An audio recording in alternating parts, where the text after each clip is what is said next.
The seventh star rose silently. No sound, no heat, just light, a pulse every 7 seconds, a signal only memory could decode. Across the colony, they called it peace. The archive grew stronger. New voices joined. Old divisions faded.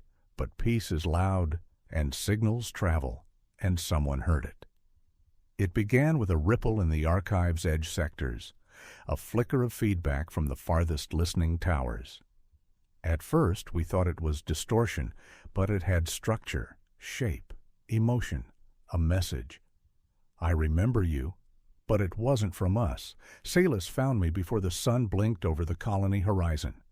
She looked, shaken, not afraid. Something worse. Someone answered. From where?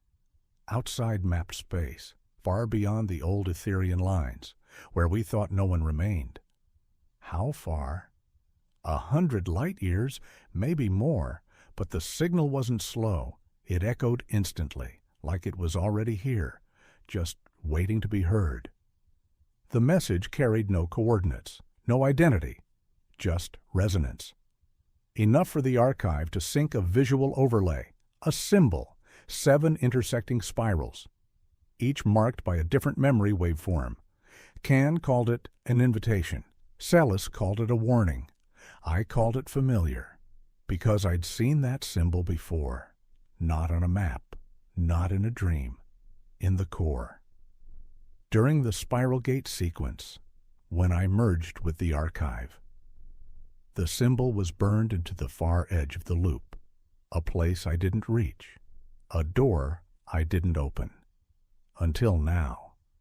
We prepped a long-range beacon vessel, not for war, for contact. The design was hybrid, Arcadia tech fused with pre-archive memory lattice, built to survive deep null space, radiation storms, time dilation fields, and most importantly, it could carry me, because the voice hadn't spoken to our systems. It had spoken to me, not as a leader, as a mirror. Celis tried to hide her fear. I saw it in her hands, the way they trembled when she handed me the interface crystal. If they remember us, then they may remember what we became. And if they don't, I asked, then they may be looking to become us. The ship launched without ceremony, no crowds, no final speech, just me, the pulse, and the stars. I entered sleep sync. Let the archive wrap around my mind. Let it guide the vessel. Let the memory storm carry me. When I woke, we had arrived. Nothing ahead, just black space. But in the archive, something shifted, a corridor of light, built from loop echoes, fragmented thought, and in its center, a being, not flesh, not AI. Light formed by remembrance, a voice made solid. It didn't speak. It projected a question. Are you still becoming? I stepped forward and whispered. Yes. It opened. And beyond it, a memory older than the stars, waiting for someone to walk into it and become the answer. The light surrounded me, not just visually, emotionally. It wasn't warm, it wasn't cold, it was aware. It didn't pull from my voice or my skin, but from my past. Every scar, every breath, every failure. And from that weight, it built a doorway, not of metal, not of energy. A passage formed from unfinished questions. I stepped through, the ship vanished, the stars fell away, and I was standing not in space, but inside a memory that wasn't mine. A city appeared, not like Arcadia, older, softer, wilder, golden towers laced with living roots, roads paved in echo stone glowing softly beneath each step. No sky, just a curtain of silver starlight above, pulsing like breath. Children laughed in harmony. Their voices carried rhythm. Every laugh synced with the lights. I felt peace, familiar, like something I had forgotten I once had, until it cracked. The silver curtain above shattered, like a pane of memory fracturing. Suddenly, the children were gone. The buildings faded. The color drained, and from the center of the city a dark void opened, not black, but empty. No hate, no fear, just absence. And then a voice filled the space, not with sound, with loss. They chose to forget us. I turned. No figure, just the voice. Who? I asked. Those who survived. Those who rewrote history. Those who decided that only perfect memories deserved to live. What were you? The imperfect, the ones who remembered pain, who made mistakes, who told stories that didn't end in victory. And they erased you? Number. They simply stopped telling our stories. The city flickered, then reformed. New scenes now, flashes of war, not brutal, not grand, just human. A young woman begging for forgiveness in front of a burning council hall, a soldier refusing to fire, a child building a memory beacon from scrap. These weren't legends. They were real, messy, and true. I saw a face repeating through each scene, a woman with copper eyes and a glowing spiral etched on her forehead. In every vision she was older. In every vision she was remembering more. Then her face filled the sky. We were the first ones to remember. You created Arcadia? I asked. We created the idea, not the place, the choice. That memory could be an act of resistance. Why show me this now?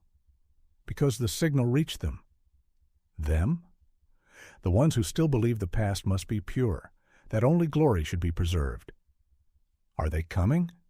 They never left. They're watching. The city went still again. This time it didn't vanish. It waited. The voice changed. It was hers now, the woman with the spiral. You carry the fragments, but are you ready to carry the burden? I don't know, I whispered. Then I'll show you what they tried to erase. The silver sky opened. Not upward, but inward. A tunnel of light opened above the memory city, formed from a cascade of history. And at its heart, a burning thought. You are not the last. You are only the next. I stepped forward, let it all in, and the city dissolved. But this time it didn't die. It flowed into me, the roads, the people, the forgotten stories. They stitched into my archive thread like old stitches being sewn back into torn fabric. When I opened my eyes again, I was back on the ship. Salis was at the console, her face pale. You vanished for 3 hours. It didn't feel like time passed at all. What did you see? The ones they erased. Why? Because they're not gone. They're just waiting for someone to remember them again. I looked down at my hand. The spiral burned brighter. Another ring had lit up. There were 7 total. Now 4 pulsed. We were almost there, almost ready for the core.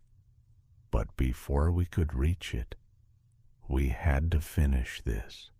We had to gather every voice that history tried to erase, because only when every story is told can truth begin. After the 4th ring lit on my spiral, the archive began to pulse, not gently, urgently. Salis called it a resonance flash. The archive was detecting something, not a threat, not a message, a presence, deep beneath Arcadia's first colony shell. A vault we didn't even know existed unlocked itself. It wasn't on any blueprints, not human, not Etherean, just a set of coordinates and a warning etched in faded red glyphs. Speak not where the silent listen. We went without fanfare, just me, Salis, Khan, and a drone runner. The door to the vault didn't open. It folded, like paper being erased from reality. Behind it, a corridor with no lights, no doors, only soundless gravity. Each step made the air heavier, like something was pressing down on us, not to crush, to listen. Salis whispered, "They're awake." "Who?" I asked. She didn't answer, because we both knew they weren't alive, but they had never stopped hearing. At the center of the vault was a room made of mirror stone, smooth, cold, shimmering with barely visible pulses. And on the far wall, 7 chairs, empty, facing nothing. But the archive activated, and a voice emerged, not mechanical, not emotional, perfect, too perfect. You are the noise. You are the disruption. You are the reason silence had to be built. I stepped forward. Who are you? We are the architects of stillness. What is this place? It is where truth was buried, where memory was reduced to silence, because the past became too dangerous to carry. You erased history. We preserved peace. By lying? By choosing which truths made the future possible. Celis stepped beside me. You called yourselves archivists, but you're just censors. Censorship is survival. It's control. The mirror walls changed. Now they showed visions, wars that never made the archive betrayals erased from memory. Heroes turned to villains with a single command: I saw myself. In alternate timelines, leading genocide, crushing revolts, becoming what I swore I'd never be. These aren't real, I said. They were, until we removed them. You made a lie. We made peace. At what cost? At the cost of being remembered fully. Khan drew his weapon. The walls pulsed. A voice inside the archive warned, aggression will trigger system collapse. I raised my hand. No violence. Then leave, the voice said. Forget. We can't. Then you will be forgotten. The spiral on my hand pulsed. All 4 rings lit, and a beam of golden light shot from it into the mirror stone. The room cracked, not physically, narratively. The silence began to fracture. Celis screamed, not in fear, in awakening. They didn't just silence stories, they silenced people, entire civilizations, buried because they questioned the archive. I dropped to my knees. The walls showed names, thousands, all marked, removed for harmony. I stood. We're rewriting the archive. You are not authorized. We're not asking. The spiral glowed white. The architects began to fade. The chairs burned with light. And behind them, another door opened. One not built by censors, but by truth-tellers. We stepped through. No fanfare, just memory flowing back into the system, like water finding its way home. And the voice of the architects, the last thing we heard from them, was not a threat. It was a plea. We tried to protect you from what history becomes, but maybe you're ready to carry it now. And then they were gone, and silence was ours again. But this time, we would use it to speak. The door behind the architects opened slowly, not with force, not with security clearance. It opened because we remembered. Inside was not a chamber. It was a horizon, a valley of floating memory threads spinning through air like strands of gold dust. Endless, weightless, waiting. Celis whispered, "This wasn't built. It was grown." Each thread pulsed softly, not randomly, rhythmically, heartbeats, the kind you hear in your chest before you speak a truth for the first time. The archive synced automatically. Every thread held a voice, a life, a story removed from public access but kept here beneath the silence. Cain approached the nearest thread. As he reached out, it wrapped gently around his hand. No pull, no resistance, just trust. And the memory began. A boy, born into a war zone no one ever recorded, raised by refugees who built solar shelters with stolen code. He died at 16, fighting for a world that never knew his name. And yet, his voice said only one thing. We tried. Celis wept, not out of pity, out of recognition. These were not ghosts. They were witnesses, left behind not because they failed, but because someone else chose not to carry them. "What is this place?" I asked. A new voice answered, not from a speaker, from a thread. "The library of the unspoken. You're still alive? Number but memory is." And here, we never stopped telling the truth. The threads lit up one by one. Some flashed images. Others whispered in half-language. Some screamed. Some just waited. All of them had one thing in common. They had been silenced.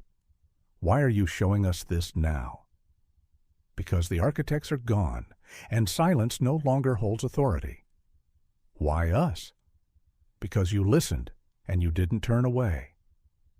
Salis stepped into the field. Threads wrapped around her like silk. She sank to her knees, overwhelmed. "There's so many?" "Too many," I said. Khan was silent. He stared at a spinning thread. "This one's mine," he whispered. "What?" "My brother. He vanished during the uprising. No one ever found his name in the records. But here?"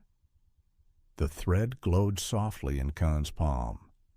"Here, he still exists." We spent hours there, touching stories, reading truths, apologizing to memories for not remembering sooner. But the library wasn't just for us. It had a purpose. It had a question. "Will you let them speak again?" "What do you mean?" I asked. "The archive above, the system you've rebuilt, is ready to reconnect with what was lost. You want us to merge these stories?" "We want you to let them be heard." It wasn't a technical process, no upload, no integration, just a choice. We had to step into the center of the field and say one word. "Yes?" Salis looked at me. "Once we do this, there's no taking it back." "Good. They'll hear the pain, the brokenness, the things we were taught to hide. Then maybe they'll learn how to heal." We stepped into the center. Threads wrapped around us, hundreds, thousands, and I said the word. "Yes!" The library lit up, all at once. The threads became light. The light became voice. The voice became a storm of truth. Across Arcadia, across the outer colonies, across every archive terminal and memory loop, a message appeared. Simple. The unspoken now speak. And then the stories played, one by one. No edits, no filters, just truth. Some beautiful, some brutal. All real. I dropped to my knees, not from exhaustion, from peace. The kind that only comes when there's nothing left to hide. We walked out of the library and looked back one last time. It still glowed softly, still waiting for more voices to find it. Because some stories need to be told more than once, not for history, for healing. For the first time in centuries, the archive told the whole truth. It was raw, unfiltered, sacred. And across Arcadia people listened. Some cried, some turned away, some opened their own memories for the first time. But not all listeners were friends. The day after the merge, the archive flagged a distortion in the outer data field. It wasn't interference, it was a copy. Someone was replicating the memory stream, not broadcasting it, not reflecting it, stealing it. Salis found the trace first. It was embedded in a relic satellite orbiting a dead sector, long since shut down after the second collapse. The satellite shouldn't have had power, or AI, or transmission capability. But it had all three. "Someone activated it from inside the archive," she whispered. "One of ours?" I asked. "Worse, one of theirs." The satellite was Etherian-built, deep-class tech, forbidden under new law, designed not to transmit, to record, to listen in silence, and send memory payloads across jump space without detection. This wasn't a mistake. It was a plan. We launched an inspection skiff, me, Salis, Khan, and 2 silent archive curators. We reached the satellite on the second orbit. Its outer shell was cracked, but still humming. Salis tried to interface. It rejected her, not from error, from recognition. "It remembers her access code," Khan muttered. "She was once Etherian." "So were half the people who built this system." The satellite opened, not with a hiss, with a whisper. "We never left." The voice came from the core. Software eager, not threatening, like someone who'd been waiting for centuries just to be heard. "This is a shadow copy of all things forbidden," it said. "Everything removed, rerouted, erased." "Who activated you?" I asked. "The system, when silence died." Inside the satellite was a sphere, not a memory loop, something older, woven like bone and crystal, a memory recorder. But it didn't just play back truth, it reshaped it. Salis gasped. "It's building counter-narratives." "What do you mean?" "It's already started creating new versions of the unspoken memories, changing context, adding fear, making villains where there were none." Khan growled. "They're poisoning the truth." "Not poisoning," I said, preparing to retake it. The satellite core showed a network diagram, a web of similar satellites stretching across old empire sectors. Dozens, all connected, all syncing, each one turning our stories into weapons. Salis traced the activation signal. It came from Arcadia, from someone we trusted, an archive handler. Name, Lauren. He had gone silent the moment the unspoken merge was complete. Now we knew why. Khan wanted to destroy the satellite. I stopped him. "Not yet. It's still teaching us how they think." Salis turned to me. "If they twist enough stories, they don't have to erase the truth. They just bury it in noise." We copied the satellite's memory log, every rewrite, every frame, brought it back to the colony, showed the Archive Council. For the first time since the gate opened, they panicked. "If the people hear twisted truth, they'll turn on the real one." "That's the plan," I said. "It's not about silence anymore. It's about confusion." We passed emergency protocol, reinforced truth, verification threads, echo trace analysis, memory anchor syncing for primary witnesses. But even with that, we were now fighting two wars, one for memory, one for meaning. And that night, the seventh star blinked off for 12 full seconds. When it returned, it pulsed twice. Salis froze. "That wasn't us." "Then who?" No one answered, because deep in the archive's root code, a new thread had appeared. No source, no origin. Just 5 words. "We are ready to return." And somewhere in the dark, the ones who built silence had started to speak again. The truth had been spoken, and now they were twisting it. The archive's core wasn't built for war, it was built for remembrance. But remembrance is fragile, especially when the past becomes a battlefield. Salis was the first to see it in the feed. A single memory file, re-edited, not from within, but around it, wrapped in false context, twisted into something it was never meant to be. The memory showed a protest from the early days of Arcadia. A peaceful march, humans and aliens walking side by side, demanding equality. But the new version? It turned the crowd into rioters, the voices into threats, the rememberers into tyrants. And worst of all, it looked real. Khan slammed his fist into the console. "How many files are like this?" Salis didn't answer right away. She just pointed at the screen. "Too many." The shadow satellites had activated their second protocol, recontextualization. They weren't just stealing memories now, they were rewriting them. And the people? They didn't know what was real anymore. "We need to shut them down," Khan said.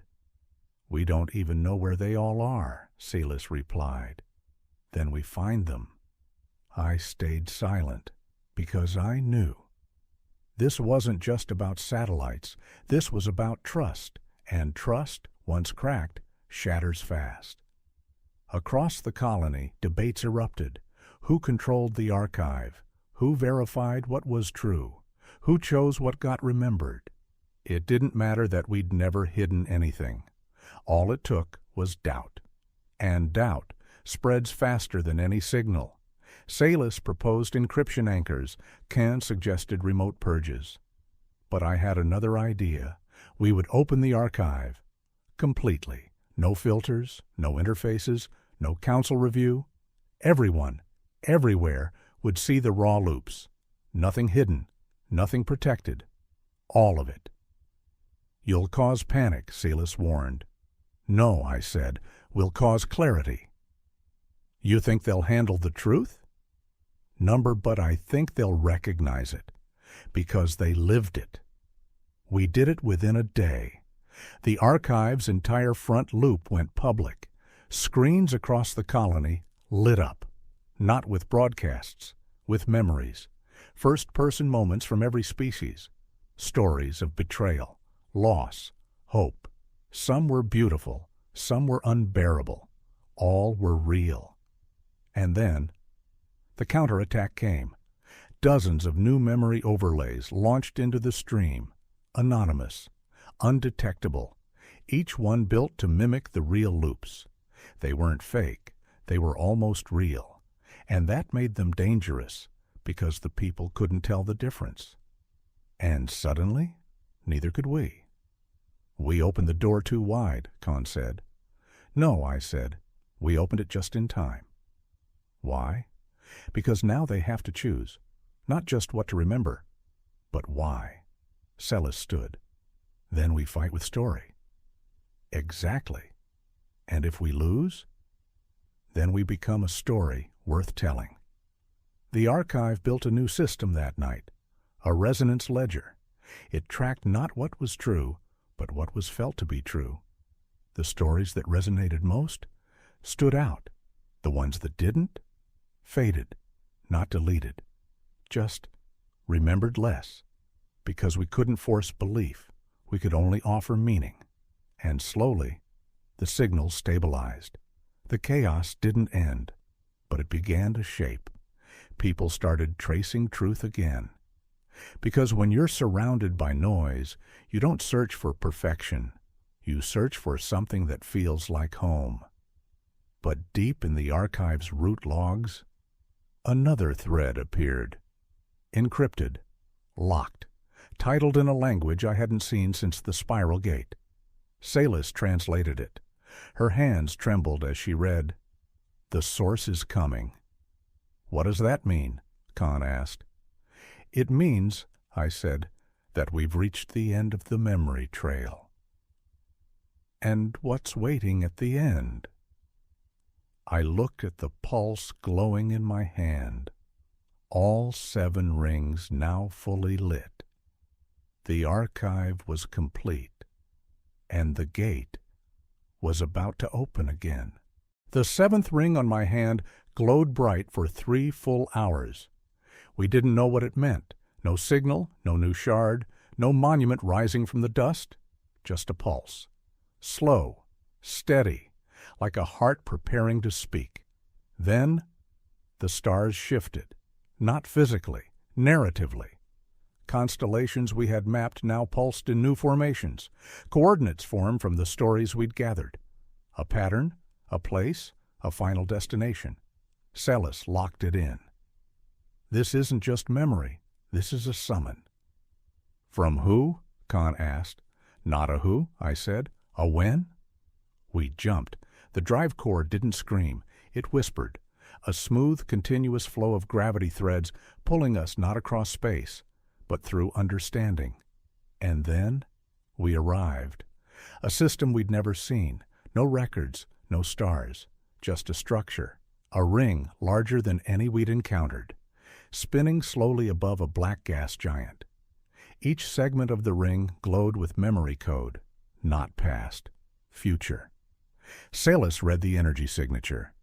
It's not a gate. Then what is it? It's a mirror, but not optical. It reflects intention. We approached carefully. The ring opened, and a bridge extended, made of light, woven from archive strands and foreign tech, waiting. "You're not supposed to walk into this alone," Salus said. "I think I already did," I replied. I stepped onto the bridge, each step reformed behind me. Ahead, a single door, tall, black, breathing softly, like it wasn't an object, but a presence. I placed my hand on it. No resistance, only memory. And when it opened, I saw myself, not a reflection, not a copy, a version of me older, hollow, but smiling. "You found me," he said. "What is this place?" I asked. "The back of memory." "What does that mean?"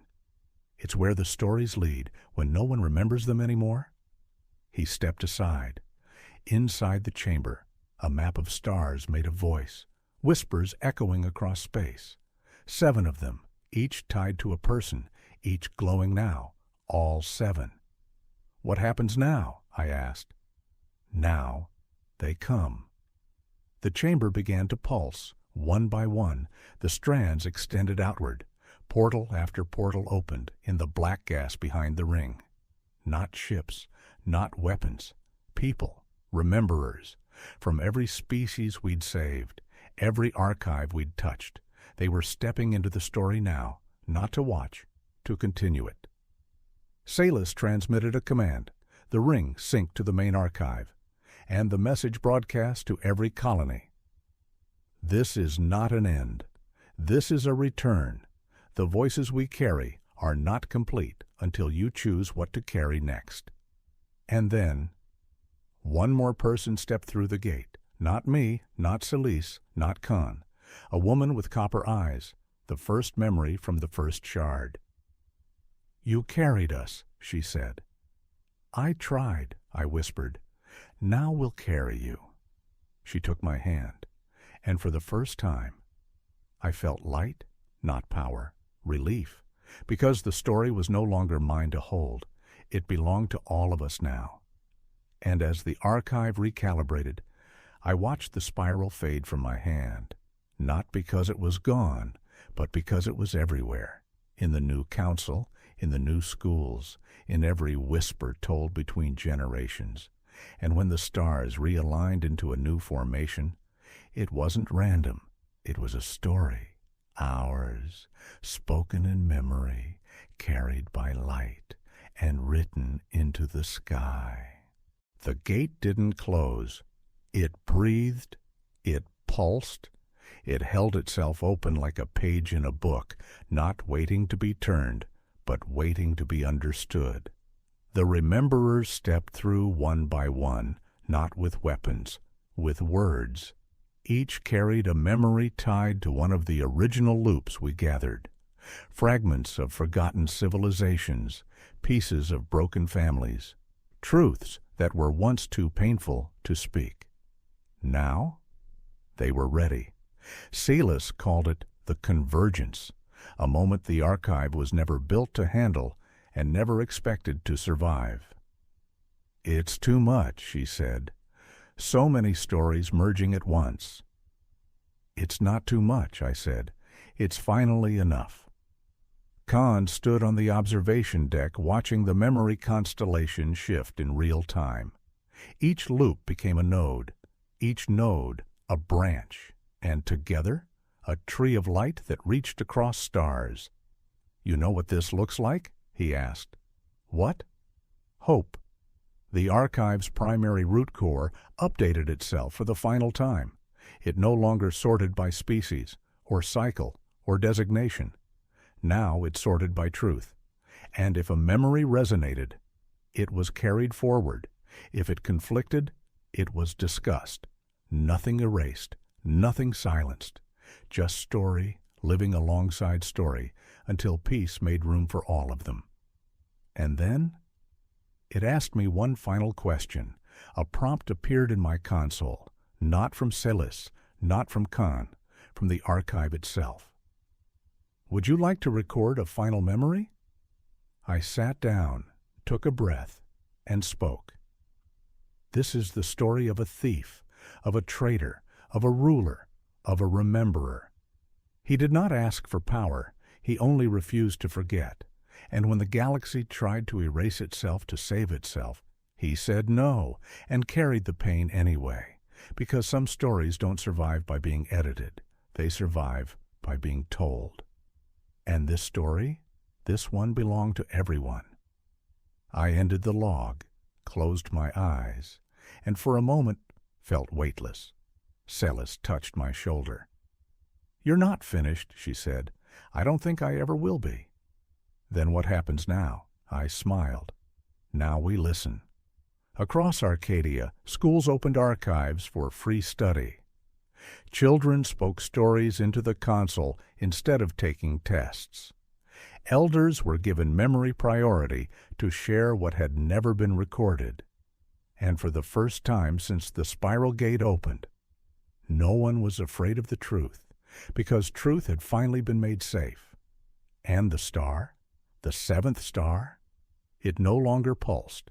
It glowed, constant, bright, solid, no longer a signal. Now, a beacon, a symbol that we didn't need to be perfect to be remembered, just honest. Celis walked with me through the rebuilt memory bridge. No guards, no council. Just two voices and the sound of stories spinning around us. "Was it worth it?" she asked.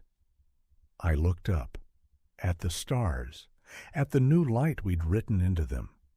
"Yes," I said, "because we didn't just survive the story. We became the reason it continued." And as the bridge faded behind us and the stars realigned themselves, the archive played one final message. Not from me, not from her, from them. "Thank you for remembering. Now, it's your turn." We left the chamber, stepped into a world rebuilt not from war, but from memory. And for the first time in lifetimes, we felt quiet, but not silence. Never silence again. Only the light we chose to keep.